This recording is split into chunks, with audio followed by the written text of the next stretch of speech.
Good morning. I appreciate it a lot that so many of you made it this morning after yesterday's partying. And it's quite hot in here, I have to say. And my task is impossible. I have to give you a masterclass about 30 to 40 minutes on the most difficult subject within the most difficult discipline there is. I try to talk about monetary theory within the framework of Austrian economics. I start one of the most difficult slides up front, not to scare you off. What is Austrian economics? I'd say it's an interdisciplinary, realistic approach to understand complex social phenomena through the actions of real human beings, not modeled bots, not variables in a formula. It's a tradition that did not emerge out of nothing. It's just a node in a long tradition in thinking, or trying to think realistically about complex social phenomena. And one of these nodes was in 19th century Vienna.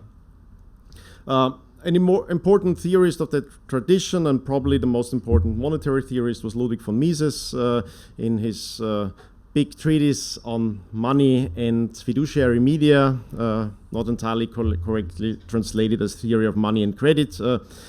He approached money by looking at its various forms and layers it may have.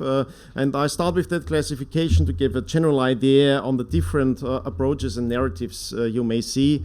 Now, economics is known for having contradictory, not only opinions, but schools of thought. So if you ask one economist and then the other one, you usually get contradictory answers, so like entirely contradictory. And I think the approach of the Austrian school helps a bit understanding these dilemmata, paradoxes, and contradictions, because it really lies at the heart is the complexity of these phenomena. Now, if you look at the forms of money, Mises classified three different forms: commodity money, credit money, or token or fiat money. Now, words are always misleading. Commodity is misleading. Better maybe call it good money, but then of course that's misleading in English as well. In German it's Sachgeld. A Sache is any separable conceptual entity. So it's money made up of separable conceptual entities. Fiat money has quite a normative leaning. Austrian economics originally tries to be value neutral. So in German it's Zeichengeld, it's symbolic money or token money. Credit money usually assumes that monetary phenomena emerge out of social obligations and are ledgers, more or less. So they are ledgers of mutual obligations, and that's the core essence of monetary phenomena. And if you look at it, Bitcoin is a token on a ledger. So superficially, you'd say it has to be either token or credit money, certainly not a commodity money because it's not a thing you can touch. And there you see how misleading interaction can be, or human interaction can be. In fact, Bitcoin is neither token money nor credit money. It more closely resembles a commodity money. And we'll try to figure out how come and why that's so difficult to understand, even for most economists. So most economists have not understood Bitcoin. It's not that easy. On the superficially, it looks quite easy, but it's not. And then Mises classified different layers of money, and I'm sure some of you have heard about layers of money. And it's very difficult to distinguish between like a money certificate or fiduciary media for commodity money and the credit money, because usually it's a progression or a devolution. So Mises said the usual devolution in money or development is going from here spontaneous discovery of more saleable commodities or goods through certificates and fiduciary media, and then going to credit money from there. So it takes like this devolution in most societies. And you have very different narratives. Now you can focus on phenomena based on history, and then you'd see, well, if you look at the millions and millions of years of human history, monetary phenomena seem to be the exception in really having separable conceptual entities being exchanged by foreigners, because for most of human history we lived in small tribes, we did more or less the same, we cooperated, then we had obligations. So the historical perspective usually focuses either on credit money or token money, and different economic schools have their focus on that. The most famous school nowadays that sees money mainly as a token phenomenon is modern monetary theory. You may have heard about that. Now, how do they claim money gets its value? It's actually by taxation. And to give you an example, if I was a bully and I threatened you and I told you no one is allowed to leave this room unless you present to me a slip of white paper measuring 20 to 10 centimeters, and then of course you see the more pressing your need to leave this room becomes, the more demand you'll see for those slips, so someone will start producing them if I'm really a powerful bully, and we'll see indirect, or what looks like indirect demand for paper slips. So no one really has use for that, but still it'll be a very common thing to observe, and it looks like a monetary phenomenon. I'd argue it's such an abhorrent idea. It's dystopian, it's crazy. I wouldn't call that thing value, and I wouldn't call it a monetary phenomenon. But still, it's a social phenomenon, it's understandable, and of course we can't deny that within history, violence, and not only taxation but tributes, more tributes, and maybe religious tributes called sacrifices have played an important role in the emergence of goods, and I'll come back to that later. And indeed, historians find a link between goods used for indirect exchange and these violent and religious and tribute relations. Now, with credit money, where does the value emerge? Out of our willingness and capacity to fulfill our social obligations, and of course, there are lots of primitive monies you can find as examples, where bribe monies, for example, are set in a certain unit. Now, if you look at this history, you find that it's not arbitrary. It's certain goods that are then used as a denominator. So you can't really have a ledger that is not denominated in anything. You can have some conventions which are more like a token money thing, and that gets quite complicated in there. How you set that, but usually you'd see these ledgers. Important historical examples are tally sticks, where you can have a copy by splitting a stick, and you make like marks in it to figure out, and that's an early problem of like having a consensus within a ledger. So an interesting technology, but it wouldn't work without a denominator in there. And what we try to understand, and that's why the focus of Austrian economics is more in the history on the emergence of money out of goods and more saleable goods, is that we claim the importance of that kind of indirect exchange. It's, even though quantitatively in history it may not be that important, qualitatively it's hugely important, because most of our modern wealth and the division of labor nowadays emerges out of almost all of us having these monetary relations out of a discovery process. So we don't really learn, I mean, most don't learn anything at school about economics. It's something we discover in our daily life, and we want to figure out how that emerges within a certain historical setting, and how we can understand this behavior out of human action. Of course, in history also we see a lot of links to almost all the forms of money have a link to a commodity. Of course, the other schools of monetary thought would claim it's either set by violence or it's a cultural phenomenon. So give you an example, there's this cultural explanation for why, for a large part of human history, the relation between gold and silver, the ratio between gold and silver, fluctuated around 1 to 12. And the cultural anthropological explanation for that, which is more behind the credit and token theories of money, would be, well, gold is the sun metal and silver is the moon metal, and the relation or the ratio of the orbits is 1 to 12. So of course those are interesting cultural insights, but I want to show you why not just asking people and you ask them, what do you want? And they say, I want moon. You're not just going to do a survey and say, okay, I figured it out. It's your unconscious longing for a matriarchal structure. Usually it's a sign that you are more interested in your theories than in real human beings. So we want to find out what does it mean? Why would people want moon? Or what's behind it? What would they try to achieve looking into that? And if we look at historical forms again, we see interestingly standardized versions emerging. I'll tell you soon what are these examples. Nick Szabo yesterday gave a few other examples. And it seems quite obvious that something here in the forms emerges or converges as a kind of network effect. These examples here are dried tiger tongues, very unusual form of money, but still was used for indirect exchange. Indirect means it's not only people who want tiger tongues to increase their sexual stamina, it's also other people wanting dried tiger tongues because they figure out something is different about these dried tiger tongues. Cowrie shells and ingots or parts of precious metals.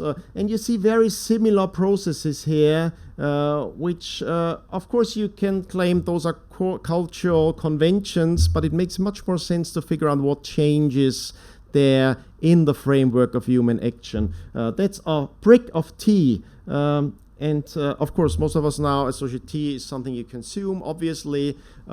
Why would there be more demand for bricks of tea and they match a higher price than the individual pieces? Of course, there's a kind of certification of the quality here, denomination, it's a trust layer of someone not verifying, but trusting in that case and make this verification process a bit easier through layers of trust.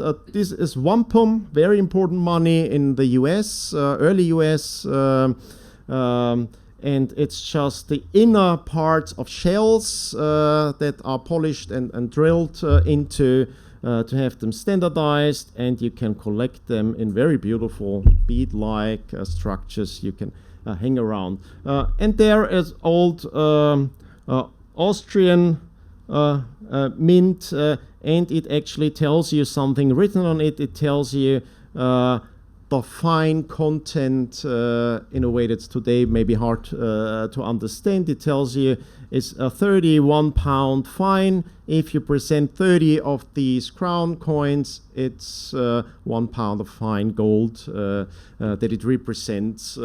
And those are, of course, some signs that what happens here is that the saleability or saleableness has been increased by changing the form of these goods, and we may go even back and try to figure out why are some goods chosen as monetary goods rather than others. And we see there are not only local cultural reasons, there are quite universal reasons. And that was the approach of Karl Menger, the founder of the Austrian school. He studied a lot of ethnology, and he wanted to find out like what links human beings, what is universal, what is not just something historical, cultural, because a lot of that is arbitrary. It's like identities that are shaped, that are created, that are messed with a lot. And of course, he saw the example of the German historical school, and he saw very early where that would lead, that kind of messing with historical entities and claiming like the one of the points they made is that they said, there is nothing such as economics. There's only German economics and Jewish economics and British economics,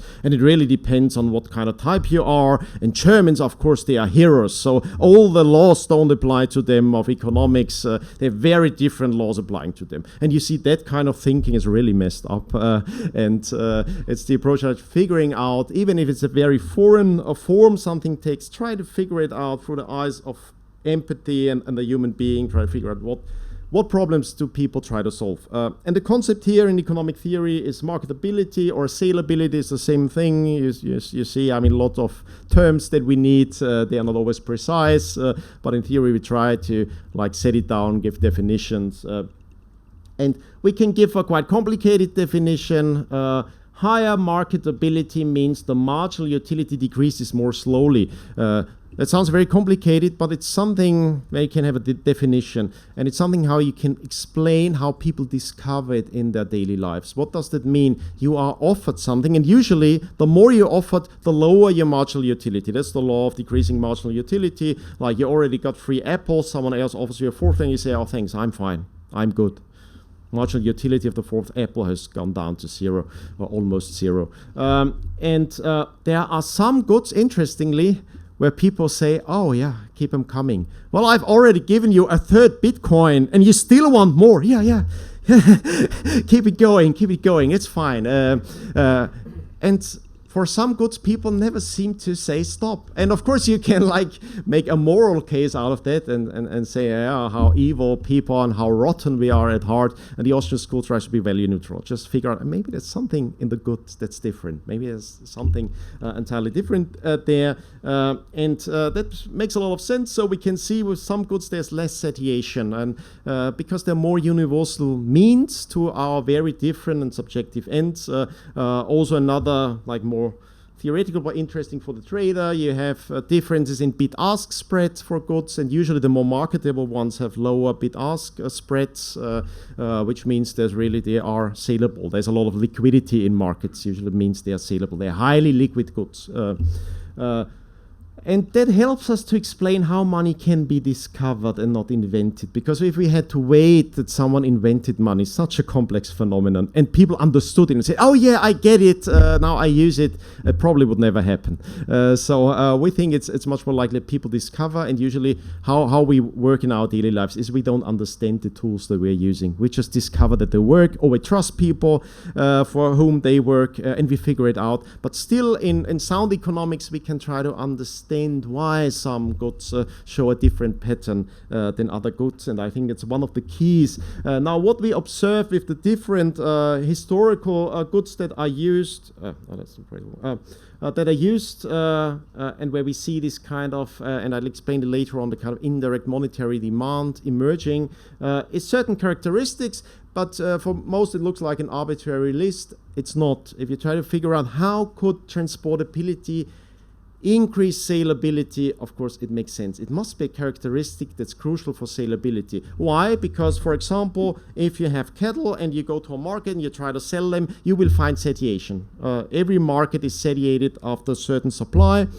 If you can move to the next market, the next village, of course, the marginal utility will decrease more slowly. You will have more market opportunities, less satiated markets you can reach. So it makes a lot of sense to understand why more transportable goods have been used. It's not just an arbitrary list. The same with divisibility. Of course, that increases marketability, better matching opportunities. Fungibility, of course, that increases marketability because the verification problem and what part of the cattle are you selling now hinders its more wider spread adoption. And if you had something that was as transportable as cattle, but more divisible and more fungible, of course, it would make sense why people universally would prefer that or would discover that the demand is satiated much less rapidly than for the cattle you've used before. Durability, of course, because that allows you to spread your supply over time and figure out what's the right time to sell. Of course,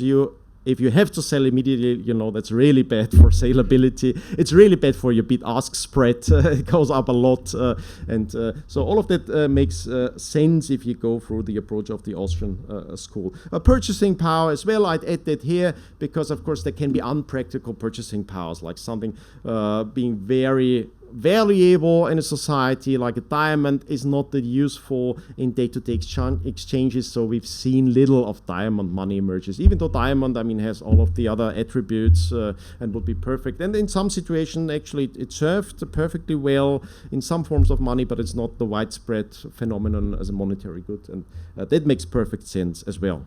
Yeah. I didn't mention scarcity here because Austrian economics tries to avoid any link to something that seems objective and maybe misleading. It's not the 21 million number. That's quite arbitrary. Scarcity is a relative phenomenon. So there are things that are very scarce and have no value. Like there are only 3 existing paintings from my childhood. I value them a lot. They are very scarce, but probably I won't fetch a great price here. And so it can't be the objective criterion of scarcity. It must be scarcity relative to demand, but then it becomes tautological in a sense. But I think Nick Szabo already gave a very good answer yesterday. It's the unforgeable costliness that usually is expressed through scarcity. It's with most goods, and that's an important point, a little side issue, with most goods, if more people want it, you have economies of scale. So they don't get more expensive, they get cheaper. The more people want something, the more you have economies of scale, supply goes up and things become cheaper. Now with some goods you can't do that. Gold, for example, is really, it's not some kind of objective scarcity of gold, it's the distribution of gold within the layer of the earth crust, which gives you this pattern. Like the more you want it, the deeper you have to dig. You have the surface gold very cheaply to be found for little amounts of gold.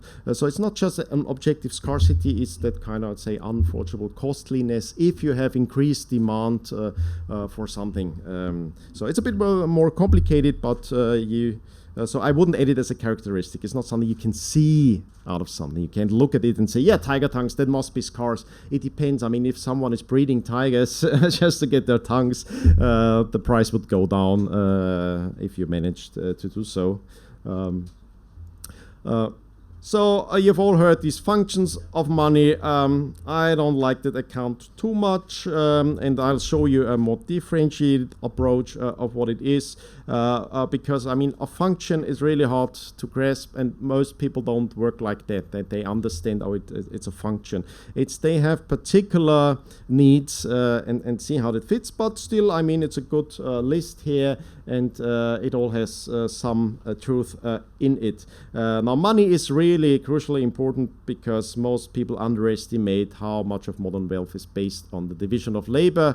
Not only division of labor, Hayek taught us there's a division of knowledge, even more important, and Mises taught us there's a division of uncertainty, or willingness to bear uncertainty, which is even more important here.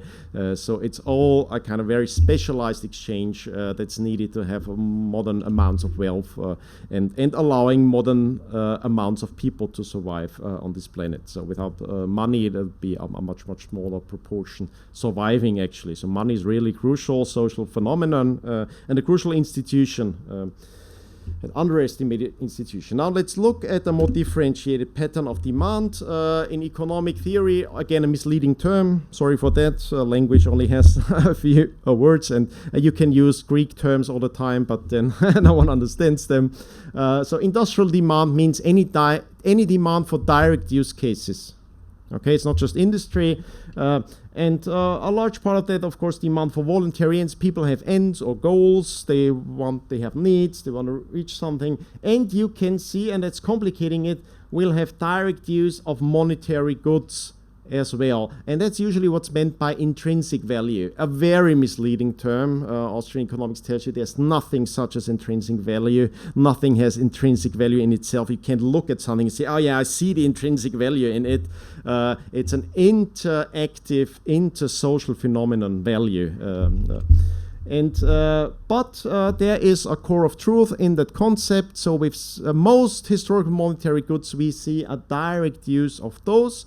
But the direct use usually is more complicated. Of course, with jewelry, you can say, yeah, there can be some truth in the sun-moon metal thing. Like someone would say the moon, for example, is a symbol of beauty in the Middle East. I'd say the reason is because the sun is scorching heat, so and the moon is up. It's finally beautiful moon. And of course, the jewelry. You'd say, oh, that's beautiful. I want to shine like the moon. That's why I have it. That's a voluntary end, but there's something more complicated, and I think that's a crucial contribution by Nick Szabo, who I think made a really important contribution to Austrian economics by looking into the paradoxical character of collectibles. And we can distinguish here. We see collectibles emerge, and we have an artistic, now that's not psychological sense, it's a term that's used in economics as well for something that just concerns yourself. You can want to have something and collect it because it's a kind of social game. You want to show off. Others are collecting, and we see this phenomenon. We already see that at school and so on. So it's something very natural. But also there's artistic collectible demands. Is you just say, oh, that's a cool thing. I want to have it. I don't care if you know about it. I don't care if you understand it. I just like it by myself. There's a demand for that. And that, of course, is industrial demand because it's a direct use case for me. Even though it may be difficult to understand still from the value neutral perspective, Austrian economics is don't judge. Just try to understand and try to cope with people being diverse and having different goals and ends. And then where I would put the token fiat theory of degree, I'd say, I don't think it's monetary demand. I don't buy it. I think it's demand for coerced ends. It's more like an industrial demand. It's a fake industrial demand. So the example with the paper scripts, I'd say, yeah, it's an imposed end on you. Not everyone needs paper scripts because I force you to. It's in a way in the pattern, it's similar to, you now have ends and you want it as a direct means to yourself. As a direct means to you. You know, with the paper script, you can leave freely, go to the toilet or whatever you'd like to do. So it's a direct end use for you. So I distinguish that here. And the interesting thing about monetary phenomena is we see in different social contexts goods showing demand by people who have no direct utility whatsoever in that goods. For example, in prisons, non-smokers demanding cigarettes. It's an interesting phenomenon. Non-drug users demanding syringes. And that's a sign that that's an additional kind of demand, and we got to figure out where that comes from. It's not industrial demand if non-drug users want syringes and have no other use case for them. And that's what we term in economics monetary demand. So it's not, money is no thing. One important thing to understand, it's a complex phenomenon, and it's now a realm of phenomena where we have this added different demand structure, and that we can differentiate even more. So with cigarettes in prisons, usually it'll be some kind of transactional demand, and it's related to the saleability, marketability, of course, as I told you. You can discover, even if you're very stupid, you just follow what other people do, you figure out, okay, there's something with the cigarettes. I really don't understand it, I don't get it, but it helps me reach my ends in a fast and easier way.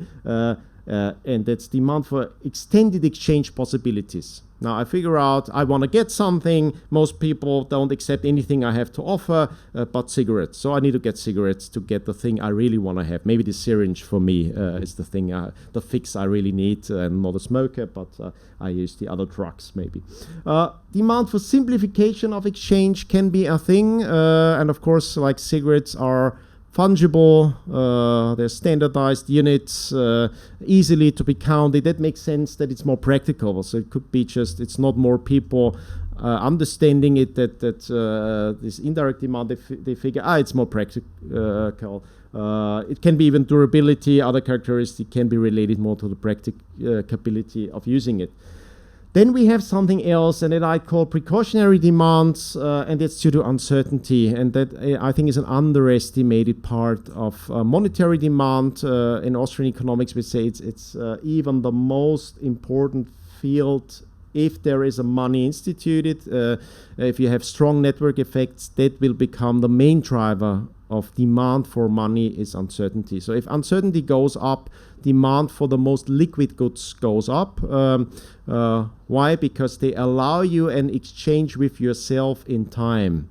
You can exchange via durable goods or something that serves as money. You can exchange between your present self, who is able to generate money, with your future self, who is probably less able to generate money, because we all know we're going to get old. And it's a universal natural phenomenon. So that's very natural, nothing immoral, nothing speculative about it.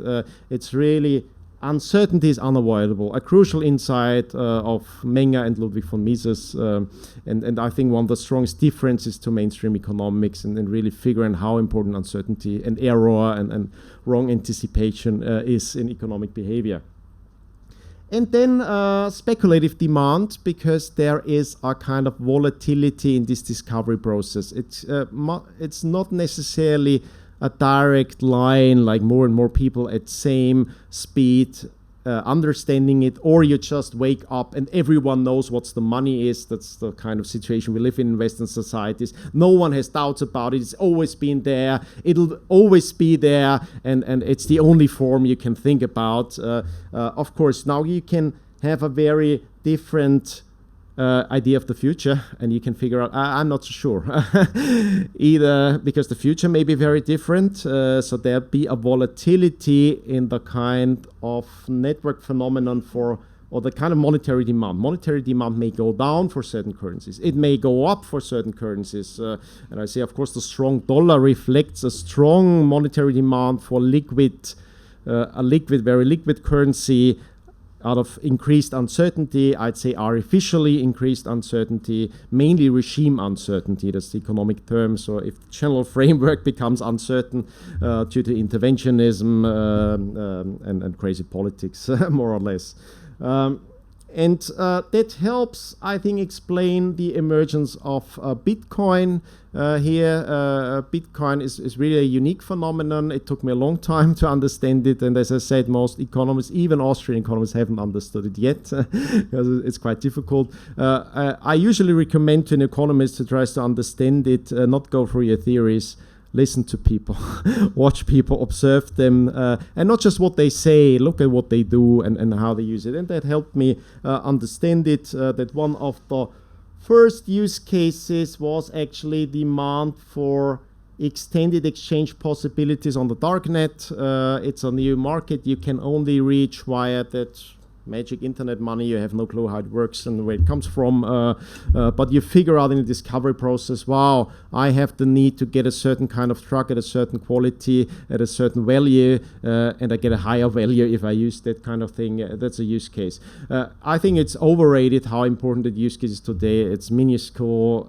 It has almost no correlation, I'd say, nowadays to the utility of Bitcoin, but it was important early on to grasp it. If you were early in Bitcoin, it was important to just understand, even if you were no drug user, to figure out how interesting there is some additional transactional demand here emerging. Of course, the practicability issue may have been quite crucial, and that's also where Satoshi himself pointed the finger. Satoshi made one important contribution to Austrian economics, I'd say, and I showed it to you. I think some of you have seen the post of him. It's a longer post on the forum. I just for brevity, and he gave like an example or thought experiment, and he refers to the regression theorem. The regression theorem is from Ludwig von Mises, who stated the emergence of a monetary good must be linked to a good before, so we need to figure out what alternative uses this good is for, and we need to look back in history to have a general idea how it emerges, how something emerges as a monetary good. And that was one of the most difficult things in early Bitcoin, to understand where would it get value from. And of course the token guys would say, yeah, you just need a government instituting it and forcing people to use it, but that didn't make too much sense, and it's been really a tricky issue to figure it out. And Satoshi, I think that's a really crucial contribution to economic theory, out of I see the perspective of the innovator, figuring out, trying to use it. So he's not saying the regression theorem is useless. Mises tried to use it to understand history, but you mustn't understand it as a theory that's fixed in time, and then you use it as a hammer where everything looks like a nail, and you use it on. It's really difficult to understand. But he knew, and Satoshi knew, yeah, this initial value. Now, would it be possible to have it circularly? And Mises more or less doubted that. He said, yeah, it's possible, it's thinkable. So Mises said, yeah, it's thinkable, just like Satoshi, that you could even have a token money emerge this way. So that has no, it's just a token, it's just a symbol, and somehow we agree all to associate some value with it, because it must have some value. And I think Mises, for a good reason, was reluctant. And I think Satoshi was more spot on, that the transactional demand or the industrial demand does not have to be large. but it helps if there's some initial industrial demand, and of course now the term is very misleading, and I'd say, yeah, I think it's a artistic and social collectible demand that triggered this initial valuation. Now, how do you figure that out? You want to understand why early on, where it was just points that you sent and had no value attached to it, like karma points on Reddit or something, but not even giving you a higher level of access to anything. Why would some people say, yeah, give me more of that? I already have 1,000, but I take you 1,000 as well, with no idea that it may ever be of any significant value in the future. And I think the reason is just to say, well, it's a very interesting experiment. It's historic, maybe. I want to have a token, but not as a token money, as a direct use. It's a souvenir of something. Even if it never picks up, oh, how cool would it be to have like 21 million of those? I'd say like I'm the one having all of them, and I'd have more. It's fun to have more points of that souvenir, more souvenirs of, and then of course over time it emerged that it's really interesting history. I mean, if you read the early history with the wars happening, the block size wars and so on, and of course it becomes ever more interesting every year what's happening, and how like the last year one of the most powerful governments decided it has to crack down on it, and it's uncertain, you know, what's going to happen. It's history. And it's very interesting. I mean, people collect things from battles, even shells that are not used anymore, just to have a souvenir. So I think that's one possible approach, but it's not that important for the value. I think it's just important to escape the circular pattern, because then it would seem vague forever, and you only have the network effect here, and it's like the network effect. You anticipate a network effect, and thus you have the network effect, and it would seem much more like a pyramid scheme. And I have to say, all monetary phenomena look a bit like pyramid schemes, because they have one thing in common with pyramid schemes: network effects. But the difference to a pyramid scheme is, do you have increased utility in the network or not? The pyramid scheme does not bring increased utility through a larger network. I think Bitcoin does, and I think monetary goods, of course, have increased utility. In the larger the network is, the more users it has, alone in like the extended market access, higher practicability, and even these interesting social phenomena. And I think collectibles, and really that's the crucial contribution by Nick Szabo, link the direct demand, industrial demand, and monetary demand, and are a natural transmission mechanism between these two demands, because they're kind of social, kind of network effects, and it's quite likely that jewelry could have some kind of network effects. It's like you see other people having it, and you want to say, I want to have more gold and silver because the wife of my competitor has more gold and silver. I want to show off having more gold and silver, and you see that it's a social phenomenon already, and competitive, and you have the unforgeable costliness, which even from evolutionary psychology plays a quite important role here, and that's this kind of scarcity that's relevant here, this kind of costliness. So historical forms, that's a more developed version of the Persian larine Nick Szabo showed yesterday, and we see already the printing on it. So it's a proto-coin, and the printing is just makes it understandable how it becomes more saleable, marketable. It tries to solve the verification problem. Money certificates, what are that? That's a historical form of money. They're all Austrian money. Before the First World War, after the First War, it got the stamp of German Austria on it, what remained. And it says something on it, clearly a certificate. If you present this certificate in Vienna, Budapest, you get money. And the real money is, of course, the commodity money of the gold crown here, that's represented by it. And then, of course, the dollar, very similar. Early dollars said payable to the bearer on demand. Shows it's a money certificate. It's not real money, because the money they have been deposited in the treasury, 100 silver dollars. That's not the 100 silver dollars. It's the certificate that you use. And of course, we see we had banknotes as well, banks emitting notes before. That was kind of monopolized with the central banks, and a similar phenomenon, but more complicated.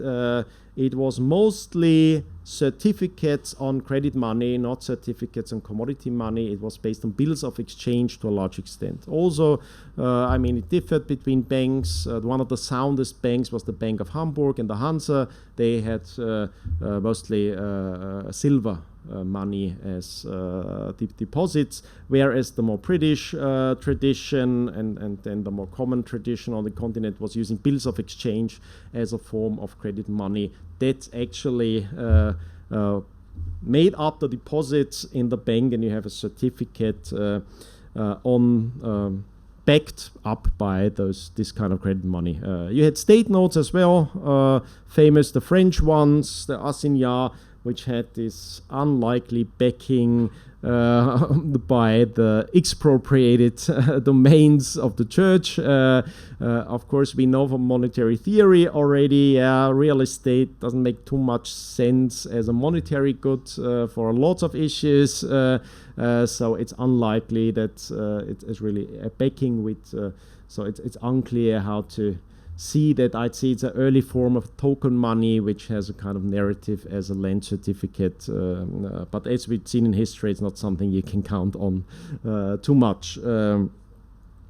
So what is inflation? Out of the original conception of economic theory, it's, of course, you'd have an incentive to give out more certificates, and that's what Mises called fiduciary media. It can happen even though people understand it, but usually they don't understand it. And if you make a survey, even nowadays, it's surprising what people believe about their money. There's even a large proportion who'd say, yeah, it must be backed by gold. So it's quite odd. And it shows you it's not that much conscious knowledge is like discovery of things that just work, how we need to understand economic phenomena. So what's the problem with that increase of unbacked money supply? We've seen it throughout history. We can see it in the form of a diminished fine content of the original monetary goods. Of course, one of the reasons for that is you can expand the supply a lot with the same amount of silver, and it's almost a historical law. So there are very few exceptions in history, maybe 2 exceptions of this general trend of devolution and inflation, because it's a hidden tax and it just works beautifully, and most people don't understand how it works. So in particular, if you have wars to finance, there's nothing beats that kind of financing. There's no chance you could go without it. That's why you see a few corrections here and there, but the general tendency is quite stark, and that's true. I mean, that is like the best fiat currency we have nowadays, and that's its track record. So, and what's the end of that? It's when people discover, they have no understanding, they discover, wow, the heating value of the money is higher than its purchasing power, then I just gotta put it into the oven directly and not buy the coal or gas, which is becoming more and more expensive. I just heat up the paper notes directly. So that's, I'd say, a natural end here of this discovery process. Most people underestimate, those are the good old times of monetary stability, like 1.9% CPI, so that's the inflation rate. Those were the good stable times of post-war Europe. We longed for them, but still most people underestimate because they don't see the logic. Now, Austrian economics would say, well, even the CPI is just misleading. I mean, it's an arbitrary selection of usually gadgets. Mostly, you don't look at wealth assets, which are much more crucial in the long-term perspective. So actually look at the expansion of the money supply. It's M3 or M4 even, or even more. You'd have to look at the aggregate of wealth assets actually. And there you see, wow, in the time of stability, looking at your wealth in terms of wealth assets, you figure out, wow, it's useless. I mean, the main reason to save is to cope with the uncertainty in the future. So as a young person, you figure out in 30 years, I'll have less capacity to earn money. That's why I'm saving. That's the main reason I'm saving. And you see, it doesn't make any sense. It's like 95% loss in a time of stability. Not talking about today, in a time of stability. So most people underestimate that. And they underestimate this kind of shock volatility. What's deflation? Of course, then you can have a reduction. But that's not nowadays. That was originally when we had money to certificates. Remember the devolution of money for certificates, for fiduciary media, getting to credit money. For most people nowadays, the main settlement layer is bank money, which is credit money.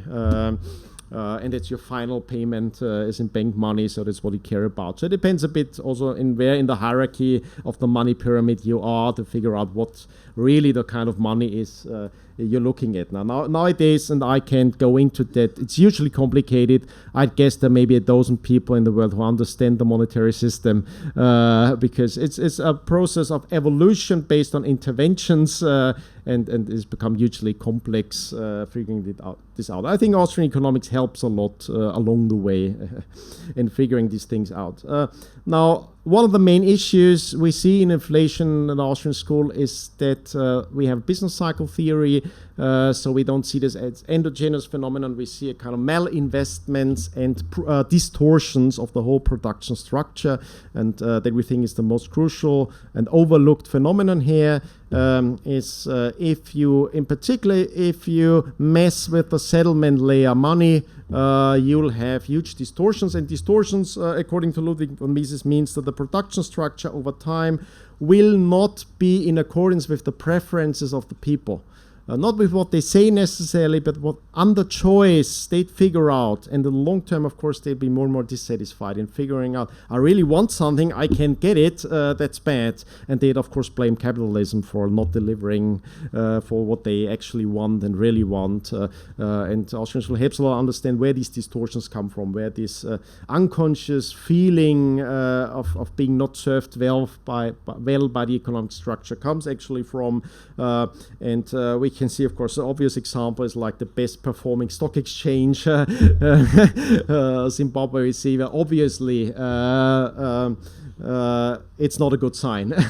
It means the Zimbabwe people are getting poorer and poorer in terms of their productive capital. So rising stocks are not a good thing. If it's like a particular stock rises, of course, that's great for the company and those anticipating it. But if on average stocks rise, and if the most conservative way to invest your money is just buy what everyone else is buying for an index fund, it tells you, of course, that's a monetary phenomenon. And even worse than this impoverishment is the distortion. That's the Hayek triangle that shows a bit the production structure and its temporal relationship, which is overlooked. That we have a lot of what Austrian economics is great about is putting the finger the invisible things, the capital structure, that no one in the retail sphere realizes how deep the capital structure behind the things that we see in the supermarkets and on the streets and so on actually is.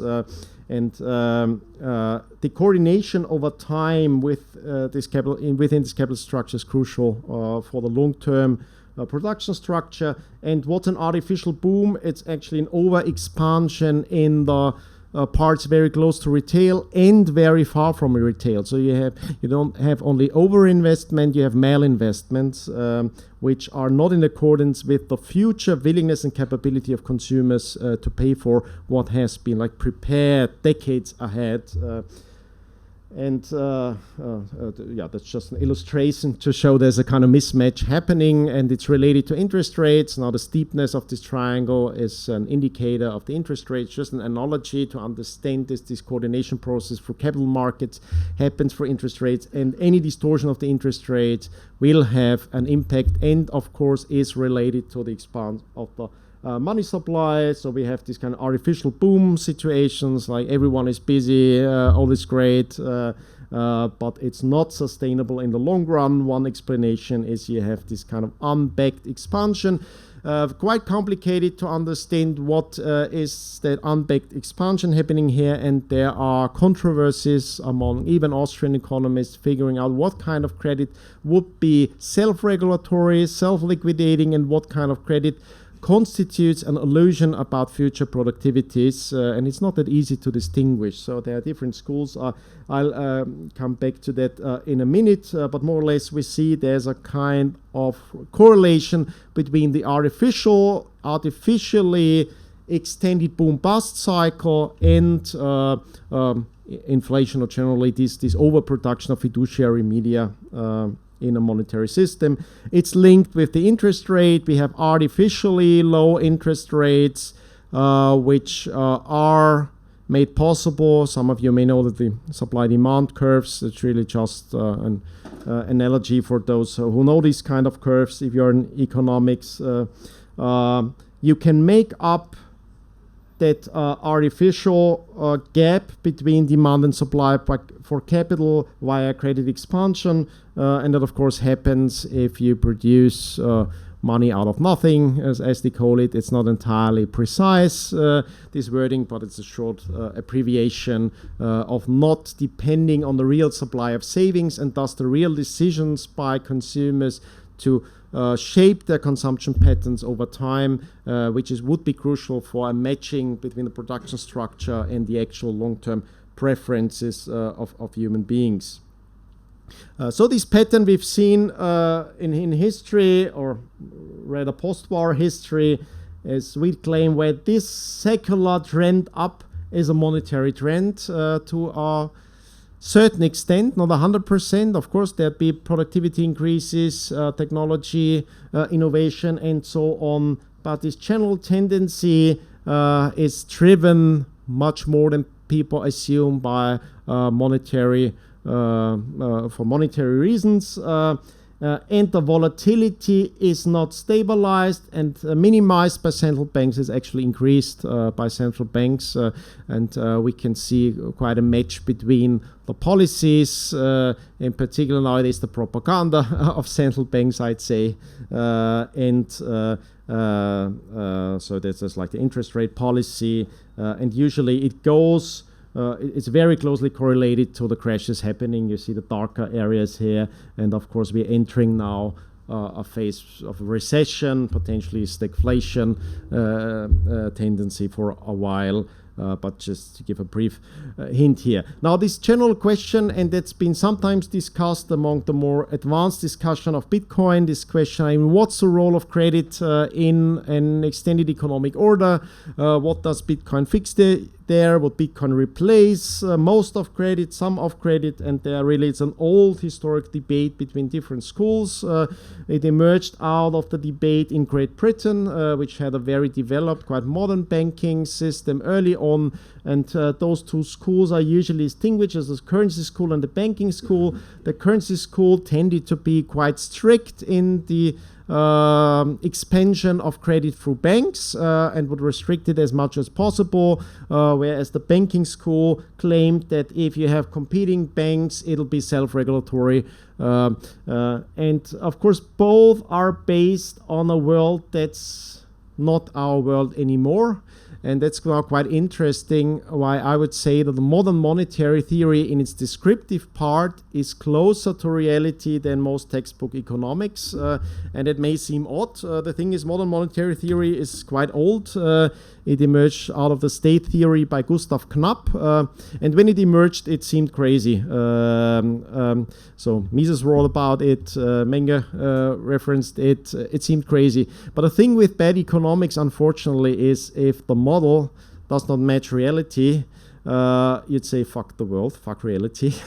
The world has changed more than theory has changed over time. So actually the world has approached a descriptive understanding of modern monetary theory, and it's a different world now, and one of the crucial differences is we don't have competing bank monies with different rates of exchange. It's a privileged cartel in a sense, where bank money is said to be independent of the bank, the same value, the same currency, and most people assume it's actually the money, this kind of bank money. It emerged out of differently valued certificates and fiduciary media, where you could have, if people anticipated a problem of the solvency of the bank, of course their banknotes would go down in the price, so you'd have more smaller crises, and generally that's the pattern of business cycle. By trying to stabilize, make it more convenient, you just expand the potential of crisis. You now can have a world crisis instead of a small banking crisis,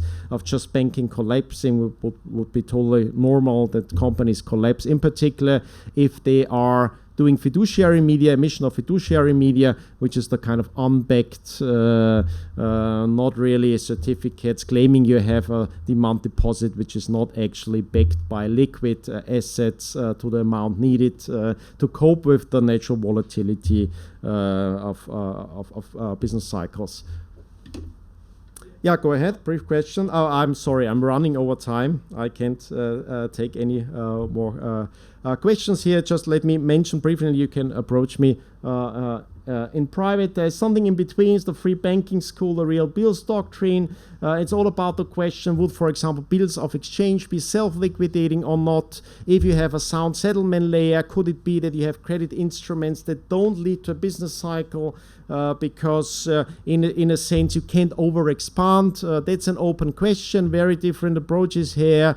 Even within the Austrian school, because it's hard to tell. Of course, it's in a sense an academic or future or utopian discussion, because our current world is so far away even from these free traditions that, yeah, I think it's a niche question there. I still think it's a very important, and for those who are into advanced theory, it's one of the most interesting questions to ask around Bitcoin and how a Bitcoin standard hyper-Bitcoinization would look like in the overall structure of credit. So sorry for running a bit over time. Thank you for your interest. Feel free to approach me. Thank you for your patience.